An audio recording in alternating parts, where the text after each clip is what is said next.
Okay, yeah, okay, no. The Honourable Member for North Okanagan, Shuswap. Madam Speaker, we know this Prime Minister is not worth the cost, but here's something that is. It's the 104th Annual Falkland Stampede. The North Okanagan Shuswap is an amazing place with beautiful people and spectacular events. One of the longest running events in the area and one of Canada's longest running rodeo stampedes is coming up on the May long weekend. If anyone is looking for affordable family entertainment, this is the place to be.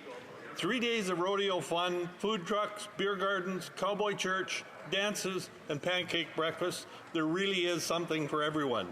And even a parade, which is free because even this Prime Minister can't carbon tax free.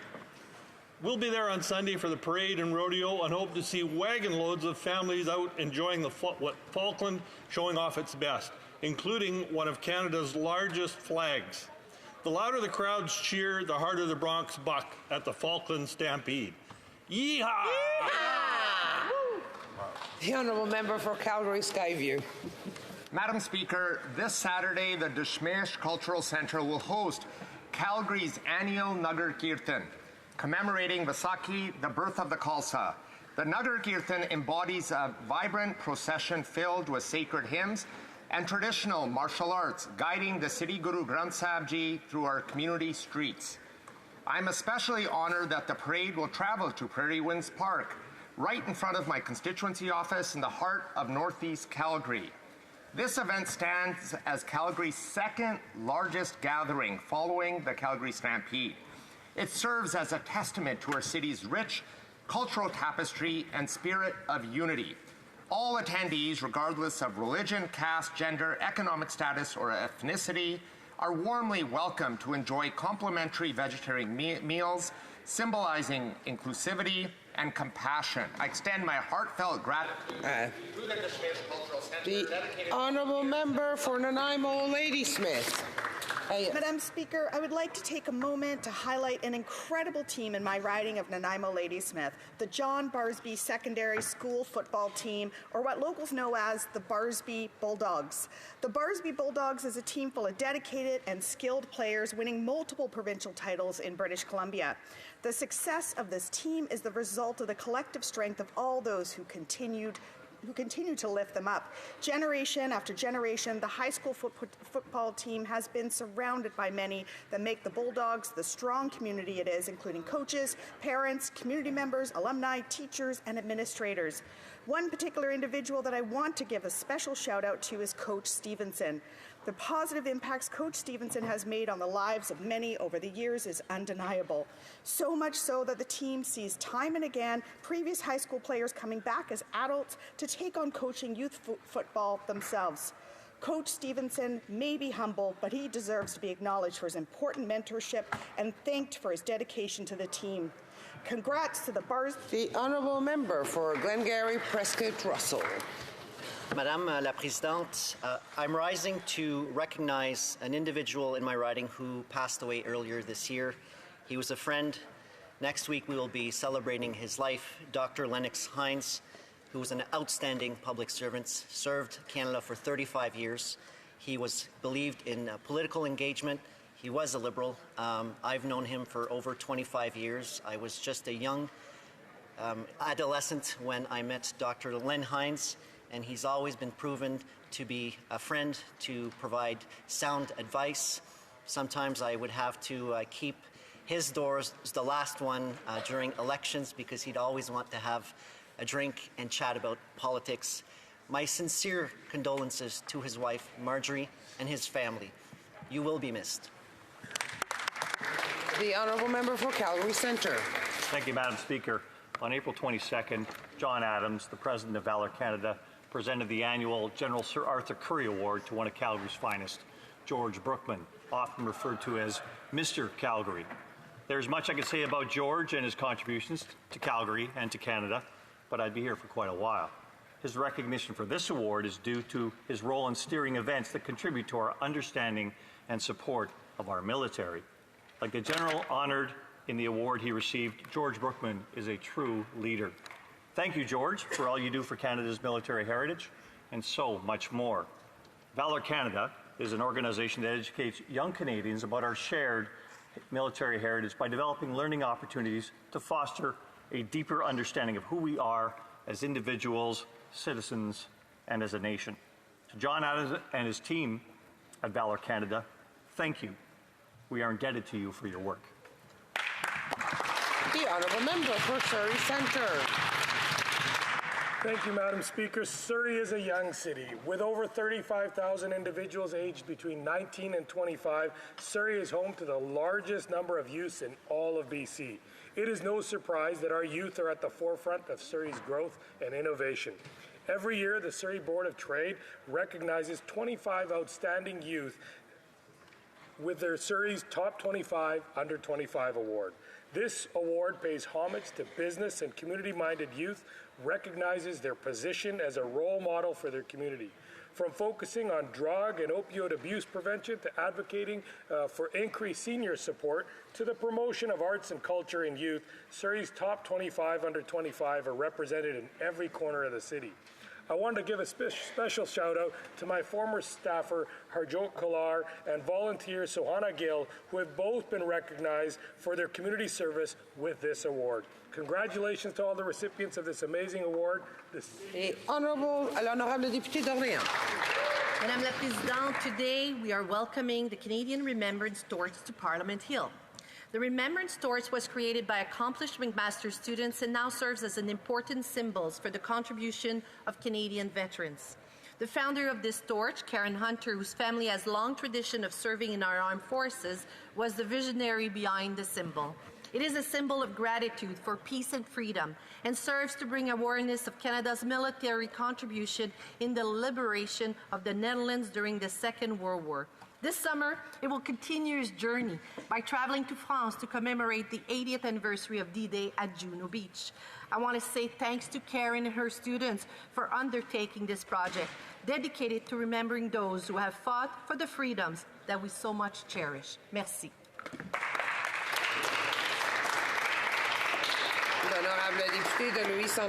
The Honourable Member for Louis Saint-Laurent. Madam Speaker, after 9 years of this Liberal government, after 9 inflationary deficit budgets, this government is just not worth the cost. And on top of that, it can count on its extravagant ally, the Bloc Québécois, which voted in favor of $500 billion in spending. That's centralizing spending, inflationary spending, and the Bloc Québécois said yes to everything. The result of that is that everything is more expensive for Quebecers and Canadians. Yesterday, at the National Assembly of Quebec, the leader of the Parti Québécois condemned this federal government's mismanagement of public funds. In fact, this Liberal Party government's mismanagement is becoming an argument for Quebec independence. And I would just remind us that the Bloc Québécois voted in favor of $500 billion in spending. When will this Prime Minister stop his wasteful spending supported by the Bloc Québécois? Madam Speaker, as we speak, Rafah, the last place where Netanyahu's regime told Palestinians to evacuate, is being invaded and innocents suffer. Our allies have warned Netanyahu not to proceed with this invasion or they will pause military exports.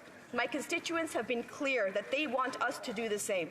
The people of Israel have the support of Canada, but that does not mean supporting Netanyahu and his regime's indiscriminate war against the people of Palestine. Canada has continued calling for a ceasefire, the release of hostages, and sustained humanitarian aid, but we can be that stronger force to build a better long-term solution so that Palestinian people can live in peace, security, and dignity, coexisting with Israelis and all in the Middle East. The ongoing violence has defined generations of lives over the last 75 years. Don't they all deserve to live in peace, Madam Speaker? For Pitt Meadows, Maple Ridge. Madam Speaker, after 9 years of this Liberal NDP government, thousands upon thousands are overdosing every year on our streets or in their homes. 42,000 deaths under the watch of this Prime Minister. I can't count how many heartbroken parents and family members I've met who have lost loved ones to this scourge. The results of legalized hard drugs, safe supply, and a toothless criminal justice system has been death and destruction, chaos and carnage in Canadian hospitals, playgrounds, parks, and public transportation. Our beautiful country is being destroyed by radical Liberal and wacko NDP drug policies. The Liberals must not allow the legalization of hard drugs to be expanded to other cities like Toronto or Montreal after the clear failures in BC and Oregon. What they are doing is absolutely not working. Common sense Conservatives will ban hard drugs, stop taxpayer-funded drugs, and put that money into detox and recovery. The honourable member for Calgary Forest Lawn. Carbon tax Carney's crusade to be coordinated as Liberal leader is in full swing. He's preaching the same radical agenda as this woke Prime Minister that doubled rents, mortgages, all on his path to quadrupling the carbon tax scam. Canadians are terrified at what carnage Carney will create. His silence on Liberal waste speaks volumes as this Prime Minister sends more taxpayer dollars in interest payments to Carney's Bay Street buddies than what goes to health transfers or to national defense. And after speaking at Senate, he fled to rub elbows with Ottawa high society to preach his radical agenda. He's more comfortable with Davos elites than in a room full of everyday, hardworking, struggling Canadians. Carbon tax Carney needs to show some courage, show up to the Finance Committee so he can answer what destructive path he'll take this country down. No common sense Canadian can say that carbon tax Carney, the next Liberal leader, is any different than this woke, radical, out of touch Prime Minister. The Honourable Member for Longueuil-Charlemagne. Madam Speaker, today I rise to pay tribute to an exceptional administrator. May I start from the beginning, Madam Chair? You will, please. Thank you. Madame la Présidente. Madam Speaker, today I rise to pay tribute to an exceptional administrator. Over the last decade, he contributed significantly to supporting young adults in my writing. I'm talking about Sylvain Lambert. He's been working in the collegiate network for 20 years and 9 years as principal of Édouard Montpetit Cégep and the École nationale d'aérotechnique in Longueuil. In July, he will be leaving to take on new challenges. I was lucky to work with Sylvain in my former life as a school administrator and later as an MP. And I can speak to his remarkable personal and professional qualities. I'd like to thank him for everything he's done for the Cégep community. Sylvain, I wish you great luck and happiness in all of your projects to come. Vancouver East. CMHC is going to end the rent guarantee income subsidy to some of the homes under the federal government's bilateral agreement with provinces. Nonprofits are forced to jack up the rent to market rates after the existing tenants move out. That means thousands of affordable homes will be lost forever. This move is beyond stupid. It shows the Liberals have learned nothing from the housing crisis that they helped create. Already, between successive Liberal and Conservative governments, Canada has lost more than 1 million affordable homes. For every home built, 11 is lost. Canada cannot continue down this track. Communities cannot afford to lose more affordable housing stock. This giving with the right and taking with the left sleight of hand will fool no one. The housing crisis will only get worse, and the Liberals will have no one to blame but themselves. The rent guarantee income subsidies must continue. Honorable député de Drummond. Madame la Présidente. The Honourable Member for Drummond. Madam Speaker, Drummond's Volunteer Action Centre is celebrating its 45th birthday, and I was there to celebrate it. The room was full of people, generous volunteers who make calls, support people, bring vulnerable individuals and seniors to their medical appointments. They support people who are going through tumultuous periods in their lives. Last year, they helped 14,000 people and 200 organizations with 37,000 hours of volunteer work. They care deeply about people. We're so lucky to have them. This organization has been working for 45 years. It does so much. It has a tax clinic, a Meals on Wheels service, and volunteers are at the very heart of what the organization does. They create friendships, help people, and inspire the entire community. Happy birthday. Thank you for being there to help people in our community. The Honourable Member for New Brunswick Southwest.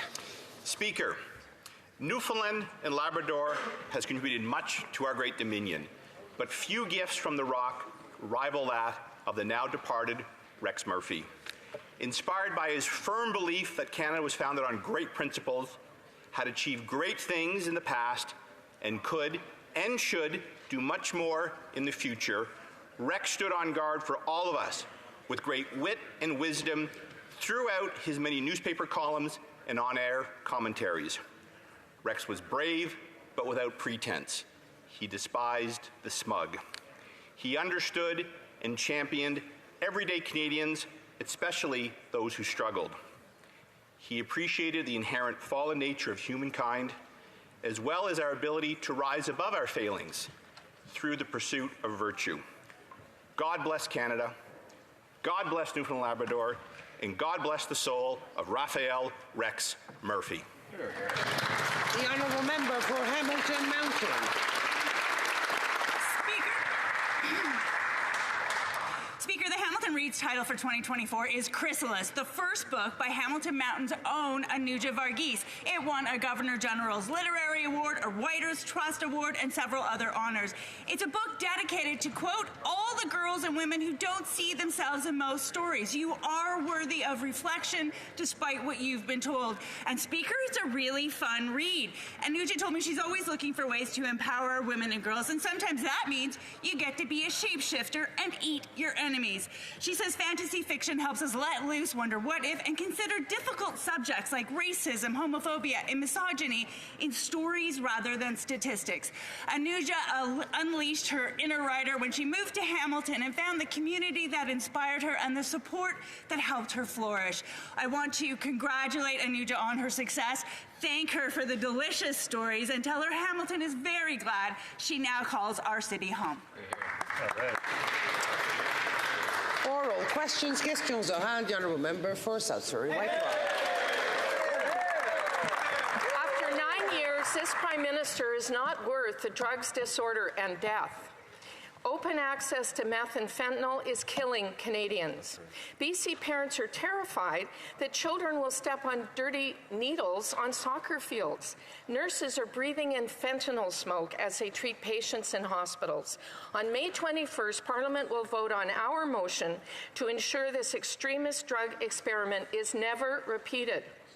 Will the Prime Minister vote to reject expansion and prioritize treatment and recovery? Yes or no? L'honorable secrétaire parlementaire à la ministre des Dépendances. Too many Canadians are dying every day from an ever-changing illegal toxic drug supply. The opposition leader talks about investing in treatment, but Conservatives cut 2/3 of drug treatment fund when they were last in government. Let's talk about what saves lives. Safe consumption sites, accessible social and healthcare services, prevention, treatment, and harm reduction. This is a public health crisis, not a criminal justice issue. The member for South Surrey Whitecross. Well, after 9 years, Madam Speaker, it's on them, and they have to do something about it. The Liberal leadership race is well underway, I see, and it seems like the new guy is just like the old guy. Mark Carney testified at the Senate, and surprise, surprise, he announced his support for this Prime Minister's failed carbon tax. Carbon tax Carney couldn't commit to cutting a penny from the Prime Minister's reckless spending. These random Liberals really have a lot in common. If carbon tax Carney won't, and this Prime Minister won't, will someone over there have Canadians' backs and axe the tax? Parliamentary Secretary. Madam Speaker, if we're going to talk about having Canadians' backs, let's talk about the work that we're doing to protect the environment while making the life more affordable for them through the carbon rebates. Right. In fact, if you look at economists, and over 300 economists have signed a letter stating this very fact, Canadians receive more on average through the rebate than they pay through any carbon pricing. In fact, in Ontario, the average family at the end of the year has $300 more through the carbon rebate. I'm listening to the economists, and I'm seeing standing up and having the backs for Canadians. Honourable member for South Surrey Whitecross. Well, I'm listening to the parliamentary budget officer who says the exact opposite to what that member just said. Inflationary budgets destroy the working class with high interest rates. After 9 years, mortgages, down payments, rents have all doubled. 90% of young Canadians are stuck in housing hell with their dreams of home ownership shattered. Those who do own fear they can't qualify for renewal. Mortgage delinquencies are up 50% overall, 135% in Ontario, 62% in BC. This is All parliamentary secretary. Once again, if the member opposite wants to talk about what the parliamentary budget officer said, he said 8 out of 10 families end up with more money at the end of the year through the carbon rebates, through the carbon price. But also, if we're going to talk about protecting homes, at the very moment that houses were burning in Kelowna Lake Country from climate crisis fires, wildfires, that member was opposing the carbon price. The carbon price that actually results in a third of our emissions. Honorable député de Charlebourg, Haute-Saint-Charles. The honourable member for Charlebourg, Haute-Saint-Charles. Madam Speaker, the Governor of the Bank of Canada has repeatedly confirmed that the Prime Minister's spending is keeping interest rates high. Many mortgage holders will face sharp increases in payments when they renew their mortgages over the next couple of years. This is the direct result of this Prime Minister's $500 billion in centralizing inflationary spending backed by the Bloc. When will the Prime Minister and the Bloc stop their out-of-control spending? The Honourable Minister, my colleague, talks about sound management and what was the record of the Conservative leader when he was housing minister? He got 6 affordable housing units built, whereas in my colleague's riding over the past year, hundreds of units have been built. We signed a historic agreement with the government of Quebec. The honourable member for Charlebourg, Haute-Saint-Charles. Madam Speaker, the minister's been repeating the same infantile answer while the Liberal government has doubled the cost of housing. July 1st is shaping up to be a disaster for those looking for a place to live. One of the local organizations says that we're heading for the worst July 1st of our lives. This Bloc-backed government has created disastrous economic conditions for people looking for housing. Will the Prime Minister shape up and stop the inflationary spending that's only putting pressure on the economy and on Canadians? The Honourable Minister. Good morning, Madam Speaker.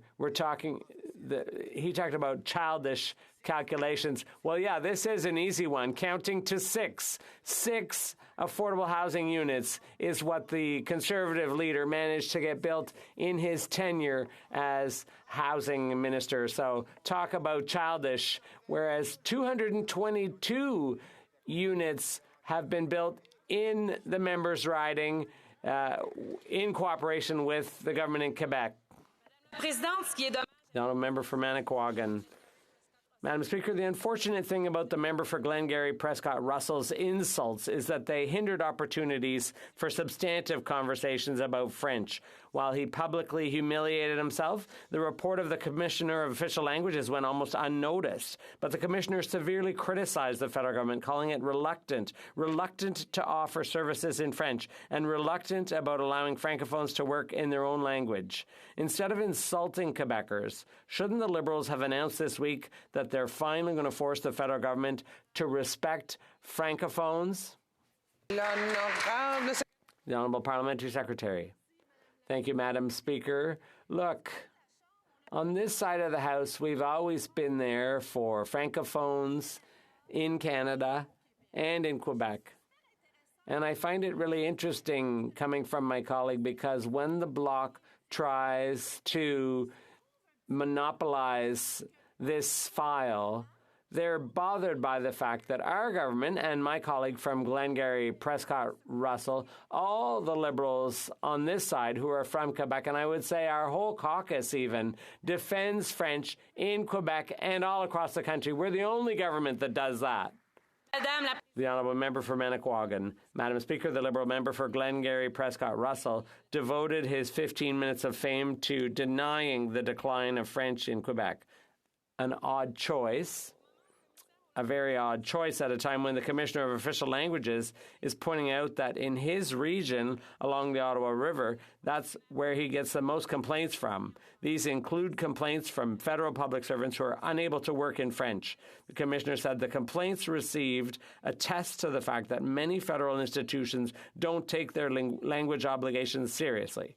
If the Liberals don't take the future of French seriously, why should the federal government? The Honourable Parliamentary Secretary.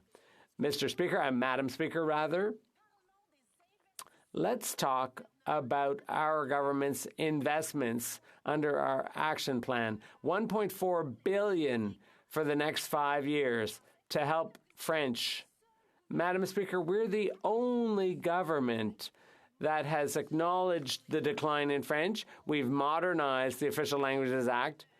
We're working with Treasury Board. We're working with the Commissioner. And we fully understand the issue. Here on this side of the House, we believe in French, they don't. A recent report reveals alarming rates of poverty and food insecurity in Nova Scotia, the highest in the country. But the Liberals, like the Conservatives before them, are choosing to reward grocery CEOs with corporate handouts instead of cracking down on their greed that is driving up food costs.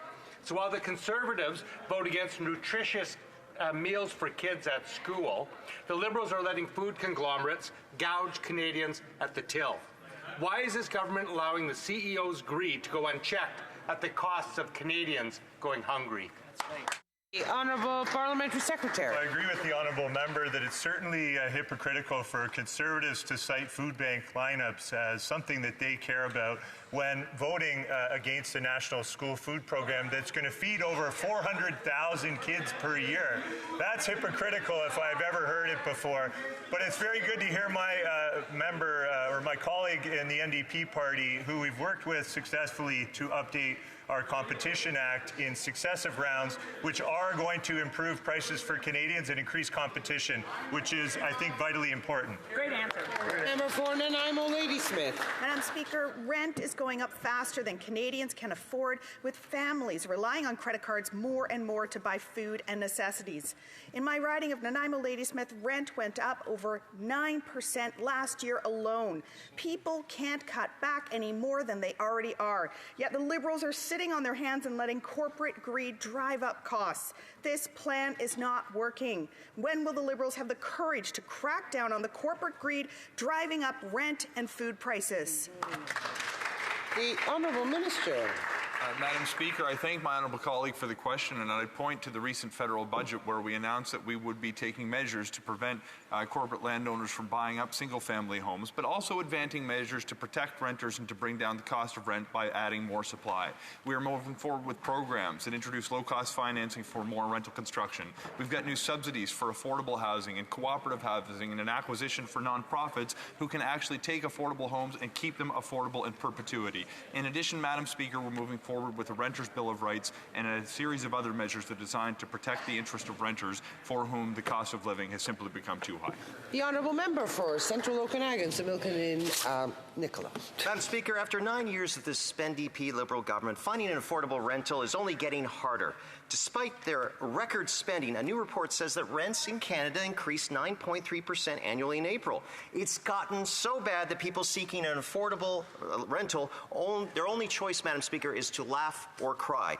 Given the dire situation of these renters, could the Minister of Housing please enlighten us as to whether he considers the performance of his government's housing strategy a comedy of errors or a tragedy of oversights? The Honourable Minister. Madam Speaker, if my honourable friend is interested in a tragedy of oversights, I would direct him to the plan put forward by his leader when it comes to housing, which doesn't advance a single measure designed to help renters with the cost of living. Madam Speaker, his plan that he is now campaigning on would literally increase taxes on rental construction in this country by putting the GST back on those construction projects. We have removed the GST, Madam Speaker. We have introduced low-cost financing to build more rental supply to bring down the cost across the ecosystem, across the country. In addition, Madam Speaker, we are putting more money on the table to provide affordable housing options with the Conservatives. The honourable member for Central Okanagan, Similton and Nicola. A lot of that spending doesn't kick in until after the next election, so I don't think that promise is worth the paper the minister is written on. This week, the Bank of Canada warned, and I quote, higher debt servicing costs reduce a household's financial flexibility, making them more financially vulnerable if their income declines or they face an unexpected material expense, end quote. Considering the Prime Minister has doubled our debt and has borrowed more money than all Canadian Prime Ministers combined, could he please explain how this warning does not equally apply to his government? The Honourable Minister. Madam Speaker, first to correct the misinformation, there is money flowing to projects, including in that member's province as we speak. We've signed multi-billion-dollar deals with provinces to build housing. We've invested billions more to now help the construction of nearly 500,000 units since the inception of the National Housing Strategy. But Madam Speaker, he seems to ignore the fact that Canada maintains one of the healthiest fiscal positions amongst advanced economies. I expect he's trying to distract because they've had a very bad week when Canadians are focused on their use of the notwithstanding clause to erode important rights that are protected by the Canadian Charter of Rights and Freedoms. Madam Speaker, we will move forward with... The honourable member for Kelowna Lake Country. Madam Speaker, after 9 years of this NDP Liberal government, deficit spending caused skyrocketing inflation, which caused higher interest rates, which is causing higher mortgage payments. Right. The Bank of Canada confirmed that the Prime Minister's wasteful spending is keeping interest rates higher for longer. Now the Bank of Canada is warning, when compared with origination, that the average median mortgage payment will rise more than 20% in 2025 and 30% in 2026. Families can't afford this. Will this government stop their deficit spending so families can keep their homes? The Honourable Parliamentary Secretary. Madam Speaker, what I would like to ask the member opposite who just asked that question is how does she face her constituents when at the very time that homes were being evacuated, people were losing homes to climate-induced wildfires, she was fighting the price on carbon pollution and fighting our work on making sure that we fight climate change. This is what's actually putting homes at risk. We're going to be supporting our firefighters who are fighting those fires. We're going to be doing what we need to fight climate change, and we are protecting Canadians. The honourable member for Kelowna Lake Country. Well, Madam Speaker, after 9 years, this Prime Minister just isn't worth the cost. Right. For families with variable rate mortgages with fixed payments, it's even worse. Median mortgage payments will increase 60% by 2026. Working class paychecks have been shredded by this NDP Liberal government. Common sense Conservatives would bring in a dollar-for-dollar law to fund $1 of savings for every new dollar spent. This is how families run their households. Can the minister explain how Canadian families are supposed to come up with hundreds or thousands of dollars more a month just to keep their homes? Great question. The Honourable Minister. Madam Speaker, we understand the very serious challenges that families are facing when it comes to the cost of housing, which is why we put a plan on the table that's designed to solve Canada's national housing crisis. What's fascinating about the member's own riding, we've actually invested $31.5 million in that community to build thousands of homes, which she and her party oppose. Moreover, the Conservative plan lists only 22 communities in the entire country that can benefit from their plans. Kelowna is not on the list. I hope she has a hard time explaining that to her constituents who thanked us for the investment we made to build housing in her community. The honourable member for Bellechasse, Les Etchemins-Lévis. Madam Speaker, Quebecers are suffering after 9 years of this Liberal government's wasteful spending and what that's doing to the cost of living. This Prime Minister's overspending knows no bounds, and the Bloc supports all the reckless spending. The Bloc voted to hire another 110,000 federal public servants. The Bloc is okay with sending Quebecers money to Ottawa, and they call themselves the defenders of Quebec. When will this Bloc-backed Prime Minister stop making Quebecers suffer even more with his senseless spending sprees? The Honourable Minister. Madam Speaker, my colleague is referring to sound management. Did you know that during his entire tenure, the Conservative leader, when he was Minister of Housing, built 6 affordable housing units? You saw that right, Madam Speaker, 6 units. And in Lévis, 205 affordable housing units have been built in recent months, and we expect to build 8,000 under our deal with the Government of Quebec. The honourable member for Bellechasse-les-Échemins-Lévis.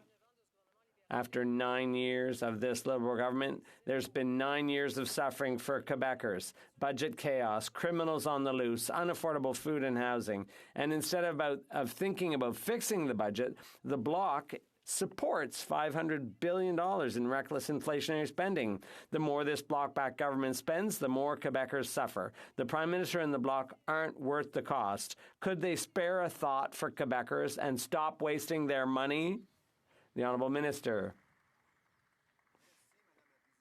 Thank you, Madam Speaker. I'm so pleased to have a second opportunity to talk about the 205 affordable housing units that we have created in the members' riding because of the leadership of this government and the government of Quebec. 205 affordable units that have been built in the last few months. There's more coming, unfortunately, and this is less good news for the Conservative leader because during his tenure, only 6 units of this kind were built in the entire country. The honourable member for Repentigny. Madam Speaker, while Ottawa keeps saying all is well in the fight against climate change, the experts have never been so pessimistic. The Guardian surveyed 380 IPCC climate specialists. 77% of them believe global warming will surpass 2.5 degrees, far above the target set out in the Paris Agreement. More than 3 out of 4 experts believe that governments and the oil lobby are leading us to a disaster. Meanwhile, this government inaugurates the Trans Mountain Pipeline. Do they have their priorities right? The Honourable Parliamentary Secretary. Madam Speaker, 2 weeks ago, our report showed that our emissions were dropping. Under the Conservatives, they were on an uptick, but we have changed things and emissions are coming down in Canada. So we're doing what needs to be done. We're getting it right. We're on a good trajectory. And when you look at the data, it shows, the honourable member for Repentigny, 77% of climate experts think we're heading for disaster. Only 6% think there's still a chance of meeting the Paris targets. Meanwhile, in Ottawa, the Liberals are inaugurating their new tar sands oil pipeline, and we have the Conservative, whose only vaguely environmental measure is their crusade against Tim Hortons, paper straws, and lids. Frankly, it's pathetic. What's it going to take for Canada to listen to science and stop sabotaging the fight against climate change? The Honourable Parliamentary Secretary. Madam Speaker, I fully agree that when you see that the Conservatives are taking issue with Tim Hortons straws because they're trying to adjust to climate change and recycle more, I really don't understand their objection. But here on this side, it's quite the opposite. We are doing what needs doing to reduce emissions. And UN study shows that we're on the right track. So if the Bloc could keep working with us, we can have more clean energy here in Canada. Speaker, in Food Ontario's 2023 reports, over 800,000 Ontarians accessed food banks, up 38% from the previous year, which was the largest single year ever increase ever recorded. Even worse, a report by Canada's food professor found that nearly 60% of Canadians are eating expired food to make ends meet. The cost of food, fueled by the carbon tax and inflation, are causing families to suffer. When will the Prime Minister admit his carbon tax scheme has failed and axe the tax? The Honourable Parliamentary Secretary. Disingenuous. That's what you call it when someone says they care about something but then do the exact opposite. That's today's Conservatives for you. They claim to care about people in food bank lineups, but oppose our plan to feed 400,000 more children per year. They claim to care about housing, but oppose our investments to build 3.9 million more homes by 2031. Shame. They claim to care about affordability, but oppose our investments to help Canadians with the cost of seeing a dentist, getting childcare, or accessing life-saving medication. Shame. It's clear Conservatives would make cuts that hurt families and a big... Member for Haliburton, Carmarthen Lakes, Brock. Speaker, those Liberal policies are not working. I just talked about the rising cost of food. 3 out of 5 Canadians are eating expired food just to survive. More Ontarians than ever are using food banks. In my own area, the Kawartha Lakes Food Source reports that total visits to the food banks they serve have increased by 10% to almost 14,000. After 9 years of this carbon tax rhetoric, I get that it's hard for the Prime Minister to admit he's not worth the cost, but the facts speak for themselves. When will the Prime Minister admit his failed carbon tax doesn't work? The Honourable Parliamentary Secretary. The facts are, Madam Speaker, that Conservatives will never stand up when they have the opportunity to support Canadians. They won't support feeding more hungry children. They won't support building more homes. They won't support access to life-saving medication. They are disingenuous at best. The hypocrisy is over the top. We see every day in this House that they complain, they holler from the other side, they play politics, they advance slogans and not solutions. Here we are standing up for Canadians. I don't know what they're doing on the other side. Honourable member for Red Deer Lacombe. After 9 years of reckless spending, Canadians are at a breaking point. With record demand at our food banks, we have now learned that 60% of Canadians have resorted to eating expired food. Yet this NDP Liberal government can't help themselves. They have hiked the carbon tax another 23% on April 1st as part of their plan to quadruple it by 2030. Why does this Prime Minister hate Canadians who just want to heat their home, feed their kids, and drive to work? Why won't he just axe the tax? Honourable Parliamentary Secretary.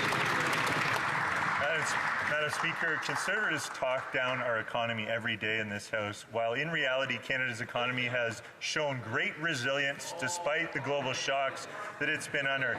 We have the lowest debt to GDP ratio, the lowest deficit in the G7, a AAA credit rating that's been reaffirmed. Warren Buffett, while talking about investing in Canada, says we do not feel uncomfortable in any way, shape, or form putting money into Canada.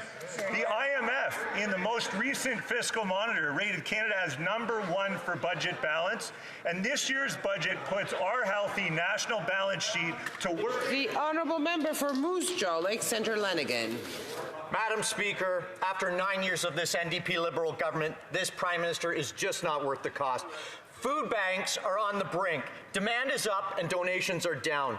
The Moose Jaw Food Bank helped nearly 8,000 households in 2023, up 58%. Madam Speaker, Moose Jaw has a population of 33,000 people. The sad reality is that this is what this government has created. When will the Prime Minister axe a tax to make food affordable again for Canadians? The Honourable Parliamentary Secretary.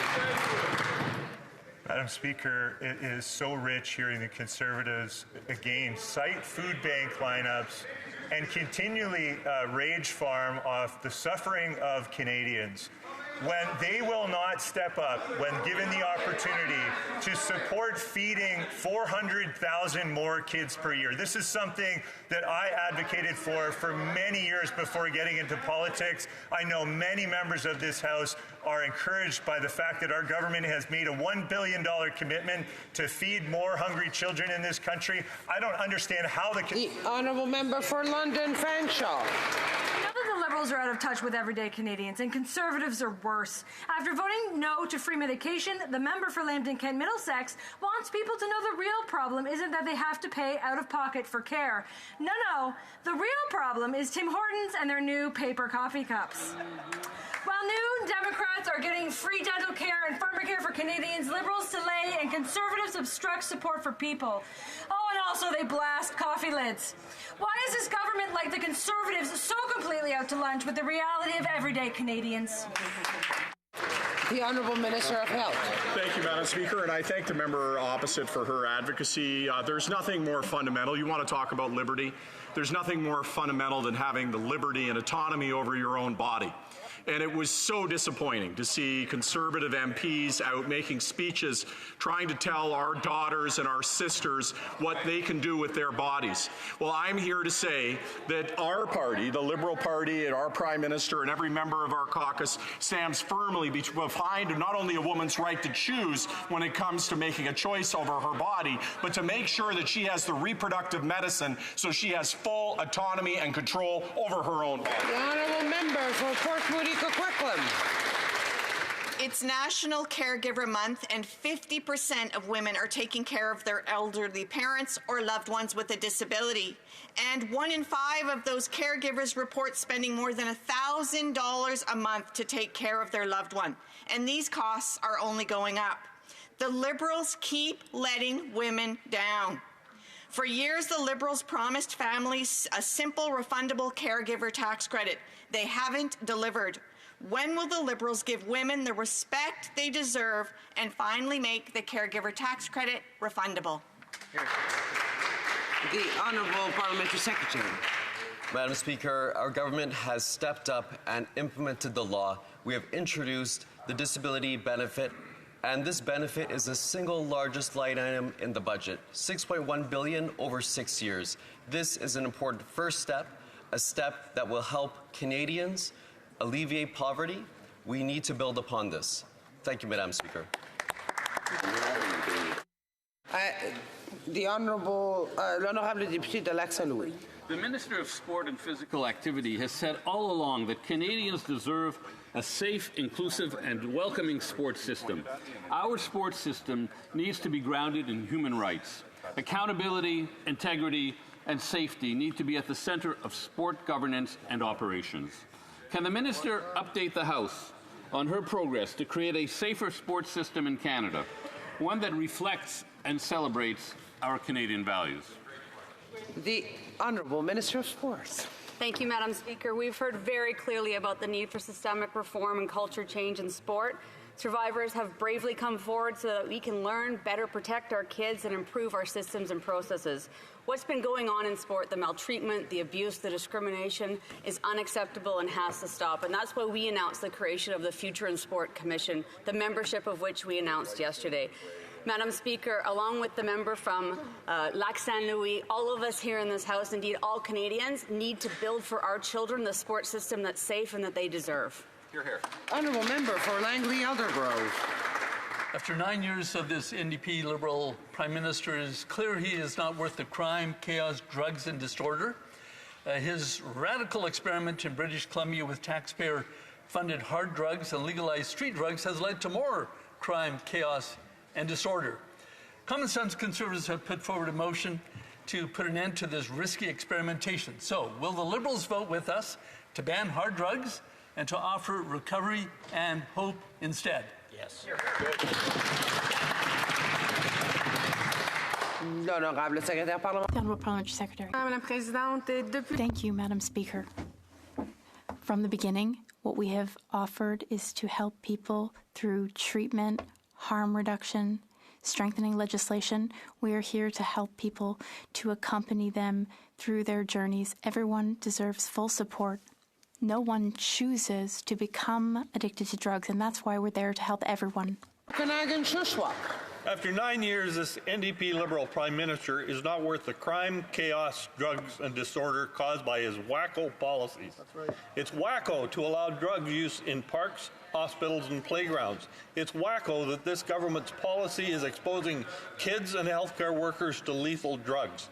Will the Prime Minister and his government support our common sense motion to ban hard drugs and offer recovery, or will they continue with his wacko drug policies of legalized use of meth and fentanyl in children's parks? The Honourable Parliamentary Secretary. Thank you, Madam Speaker. We've engaged with experts with a range of views to learn from current experiences and inform this practice moving forward.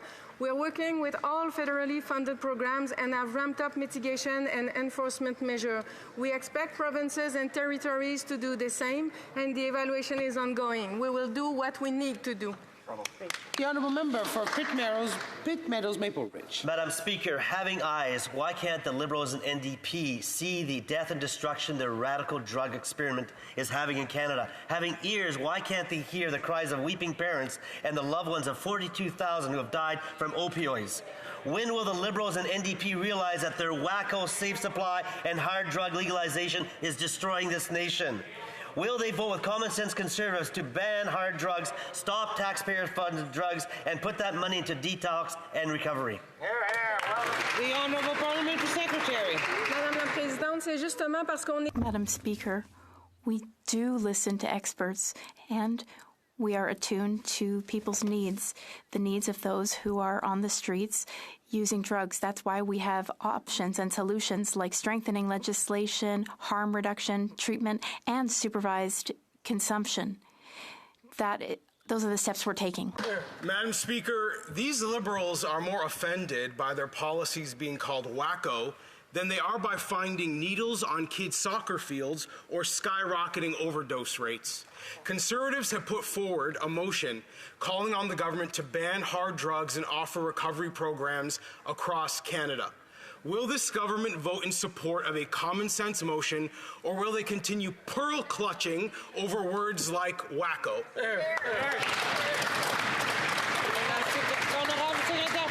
The Honourable Parliamentary Secretary. We had such hopes. Merci, Madame la Présidente. I'm sorry. Thank you, Madam Speaker. Harm reduction is healthcare. Harm reduction is the door to the system. Safe consumption sites have responded to more than 53,000 overdoses since 2017. Our government has invested $200 billion to support provinces and territories delivering services needed in addition to the $1 billion we have directly invested to address this crisis. We will use every tool at our disposal to end the toxic drug and overdose crisis. The Honourable Member for Saint-Jean. 117 days. The federal government has been ignoring its civilian employees at Quebec's military bases for 117 days. They're on strike. Well, the government cannot ignore them anymore because their representatives from Saint-Jean, Bagotville, and Valcartier are here today. They're here to ask why Quebecers have the lowest wages in Canada, to ask why Quebecers are treated like second-rate workers, and to ask why the Liberals have been ignoring them for 117 days. Will the government level the pay scale and stop discriminating against Quebec employees in the forces? The Honourable Parliamentary Secretary. Thank you, Madam Speaker. I appreciate my colleague's question because it gives me the opportunity to talk about an announcement we made in April with the well-being services of the Canadian Armed Forces. We reached a settlement of non-public fund workers in Kingston and Petawawa. This agreement we've reached will increase by 13.75% the salary over the next few years. No one is paid at minimum wage, and we hope that those who are on strike will reach a resolution, and we encourage them to come back to the table. The Honourable Member for Saint-Jean. Historically, the majority of civilian employees in the forces have been women in Quebec, and they're right to wonder why the federal government is discriminating against them. For example, they're right to ask why a financial services assistant in Bagotville deserves $10 less than someone doing exactly the same job in Ottawa. Strikers are right to demand equal treatment on all Canadian Forces bases. And at a time when the armed forces are struggling to recruit, they should be demonstrating that they respect their employees. They are ready to come back to the table. They will be suggesting a new contract at 3:30 today. Will DND finally listen to them?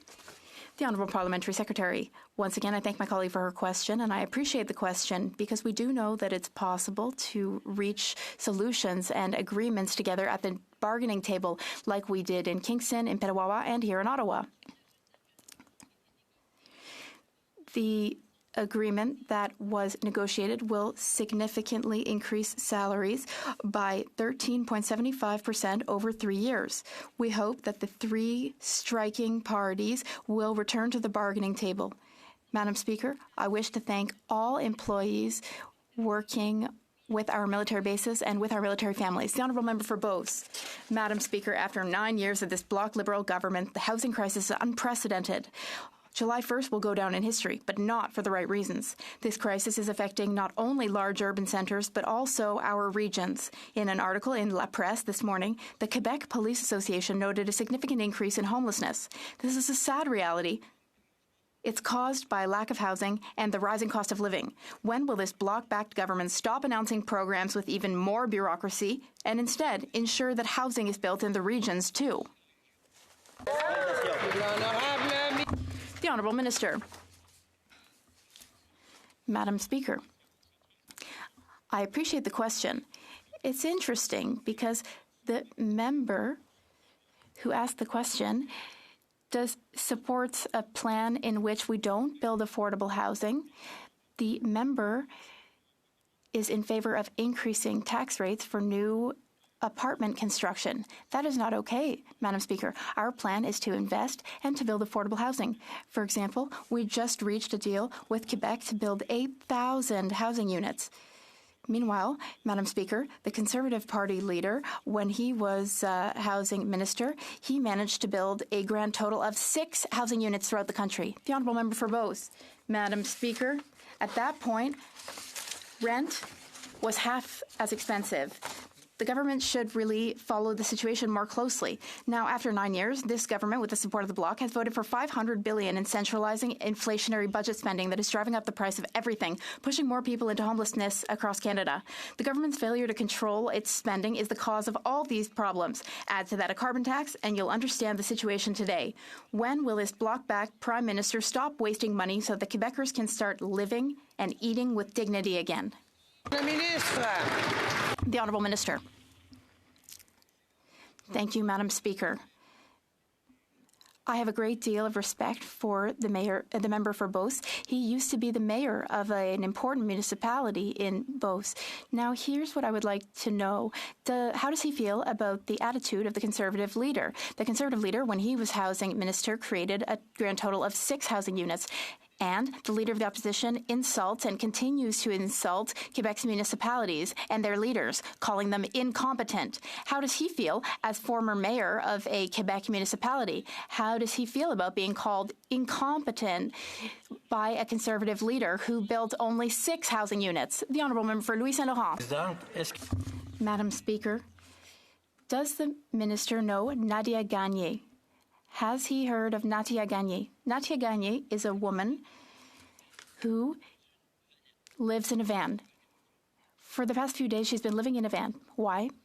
Because she no longer has housing. There are 24,000 people in Montreal waiting for an affordable housing unit. The minister often forgets the number 9. 2 terms as government plus 1.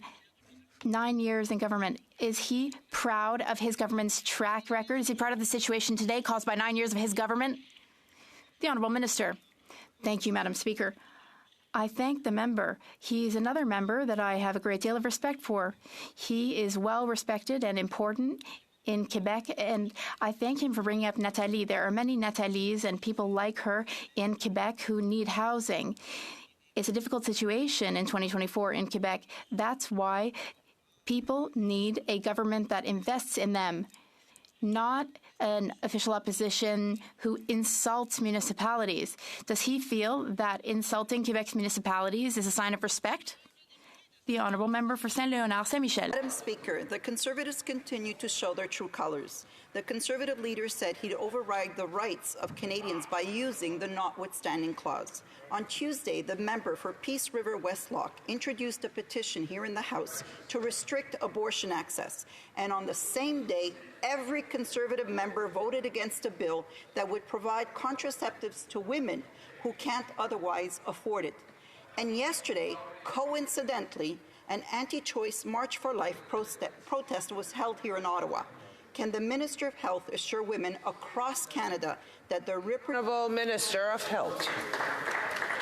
Well, thank you very much, Madam Speaker, and I thank the member for her incredible advocacy in making sure that women have autonomy over their own bodies. And, you know, it was so disappointing on the one hand to see, and I understand over half the Conservative members are anti-choice, and to see them speaking about them telling our daughters and telling our sisters what they should do with their bodies. Now, that's upsetting enough, but then in the same order, to vote against women being able to get the reproductive medicine they need means that they want them to have no choice whatsoever about their bodies. Not a choice of... Honourable Member for St. Albert, Edmonton.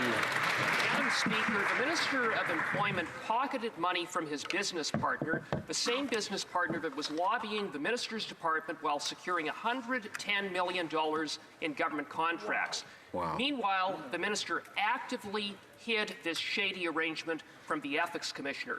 For 2 weeks, the Minister has refused to answer the most basic question, so I will ask it again. How much did the Minister pocket?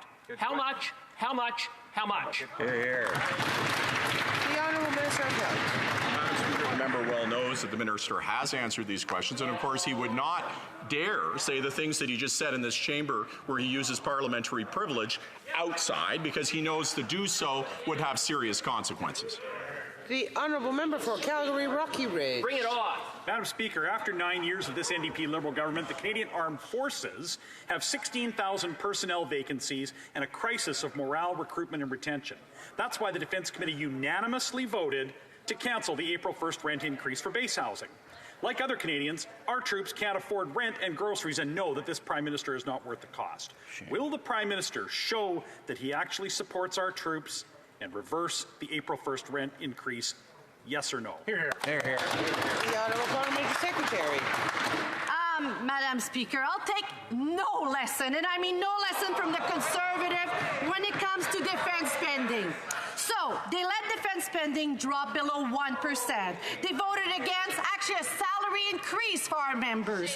They voted against funding for Ukraine. They voted against Operation Unifier. They voted against $40 billion for NORAD modernization, and they badly mismanaged our procurement for years. So, Madam Speaker, today in this House, I have no lesson to take from that side. The Honourable Member for Oxford.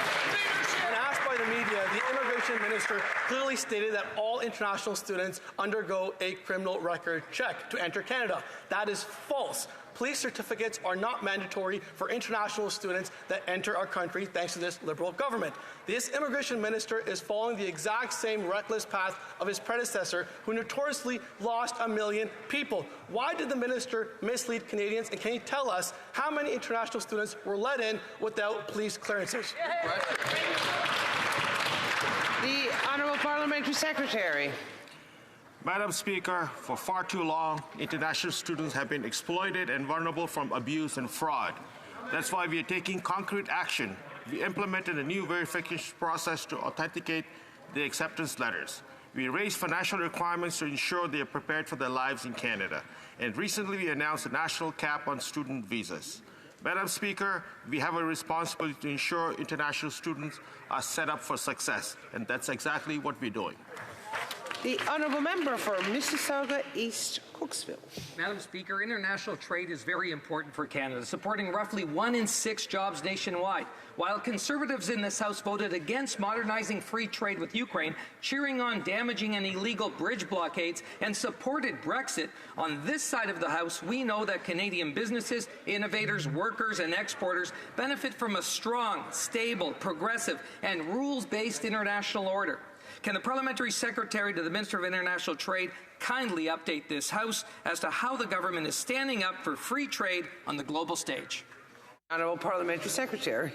I had the honor of attending the OECD ministerial meeting where I met with key allies and stakeholders to discuss the importance of inclusive, resilient and sustainable trade, especially in this face of rising populism and protectionism. We know that promoting free trade and investments grows the economy, creates good jobs right across Canada, and I'd like to thank the member for Mississauga East Cooksville for his important work as we work together to advance Canada's trade agenda. Thank you. Honourable Member for Esquimalt, Saanich Sioux. Madam Speaker, this government promised to remove criminal records for simple possession of drugs for more than 250,000 Canadians. After 2 years, we are still waiting for the government to act because the Liberals are saying this is hard to do. You know it's hard, Madam Speaker? Not being able to get employment or housing or to travel to see loved ones because of a criminal record. These records disproportionately impact Indigenous and racialized Canadians and all those living in poverty. Will the Liberals keep their promise and meet the November legal deadline to make sure all of these simple possession records are removed? The Honourable Parliamentary Secretary. Madam Speaker, I greatly appreciate that question, as our government agrees that, and we are committed to dealing with the systemic racism and discrimination that often is in our criminal justice system.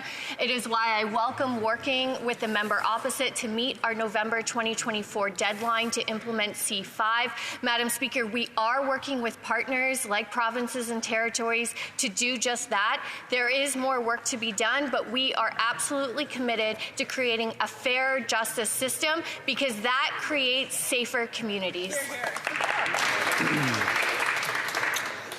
À la suite de discussions entre les représentants. Following discussions among representatives of all parties in the House, I understand that there is an agreement to observe a moment of silence in memory of Rex Murphy. Honourable members to rise.